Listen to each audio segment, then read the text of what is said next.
Sekarang kita masuk ke 3 model pembayaran yang lebih berfokus pada hasil, CPA, CPV, dan ROAS. CPA, Cost Per Acquisition Conversion. Yang pertama adalah CPA. Dengan model ini, kita membayar berdasarkan aksi tertentu. Misalnya pembelian, pendaftaran, atau form submit.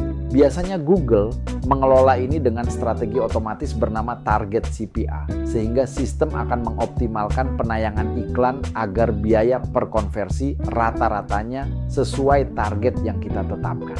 Model ini sangat cocok untuk kampanye yang benar-benar mengejar hasil langsung. CPV, Cost Per View, YouTube Video Ads. Berikutnya CPV.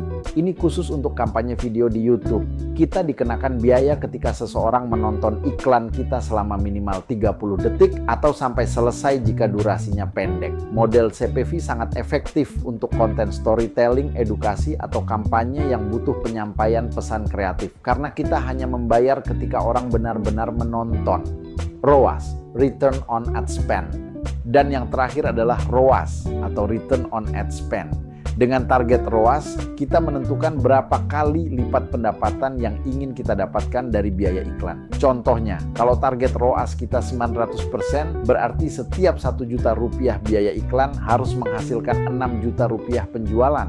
Model ini ideal untuk bisnis yang fokus pada profitabilitas dan skala penjualan. Selanjutnya, kita lihat gambaran biaya iklan di Google Ads, khususnya CPC dan CPM. Data global awal tahun 2025 menunjukkan bahwa rata-rata CPC untuk search berada di kisaran $2,69, sementara CPC untuk display sekitar $0,63. Angka-angka ini bisa kita jadikan patokan awal untuk memahami level biaya secara umum. Namun, kondisi di Indonesia bisa berbeda cukup jauh. Untuk search ads, CPC di Indonesia dapat mencapai puluhan ribu rupiah, terutama untuk kata kunci yang sangat kompetitif seperti sektor keuangan, pendidikan premium, atau kesehatan. Tapi untuk kata kunci long tail yang lebih spesifik, biayanya bisa jauh lebih rendah. Di sisi lain, biaya display dan shopping biasanya lebih murah dibanding search. Jadi, untuk kampanye yang fokus pada brand awareness, display bisa menjadi opsi yang lebih efisien. Yang penting diingat, semua ini hanyalah estimasi. Biaya sesungguhnya selalu ditentukan oleh lelang real-time Google, bergantung pada kualitas iklan Anda, persaingan, dan relevansi dengan pencarian pengguna. Sekarang kita masuk ke tahapan lengkap dalam membangun kampanye Google Ads dari strategi awal sampai optimasi.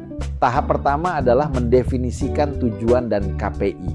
Ini penting karena Google Ads tidak bisa berjalan efektif tanpa arah yang jelas. Misalnya, apakah tujuan kita pendaftaran kursus, penjualan langsung, atau ROAS tertentu? KPI inilah yang nantinya menjadi dasar evaluasi performa kampanye. Tahap kedua adalah riset mendalam. Di sini kita melakukan riset kata kunci, riset audience, dan juga kompetitor.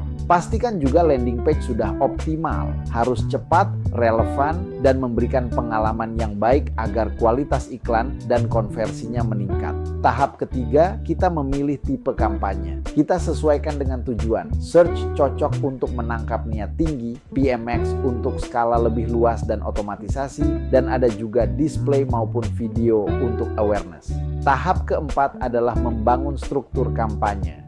Kita membuat ad group tematik, menyusun keyword yang rapi, lalu menyiapkan berbagai aset iklan seperti site link, call out, dan structured snippets. Struktur yang benar membuat kampanye lebih mudah dikelola dan hasilnya lebih efisien.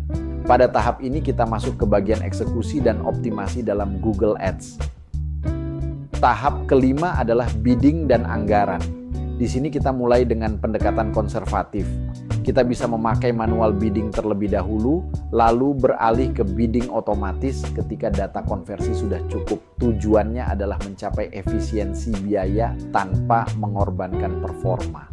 Tahap keenam adalah tracking konversi. Ini sangat krusial. Kita memastikan semua tag konversi terpasang, baik GIFAD, Enhanced Conversions, maupun event lainnya, supaya setiap klik dan setiap tindakan user dapat kita lacak. Tanpa tracking, kita tidak bisa mengambil keputusan yang benar.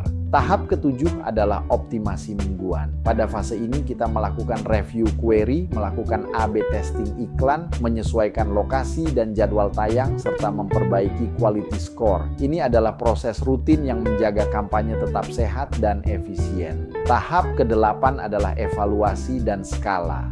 Kita memantau tren CPL atau ROAS, lalu meningkatkan anggaran pada ad group atau aset yang paling menguntungkan. Disinilah pertumbuhan mulai terlihat karena kita memperbesar bagian kampanye yang sudah terbukti efektif.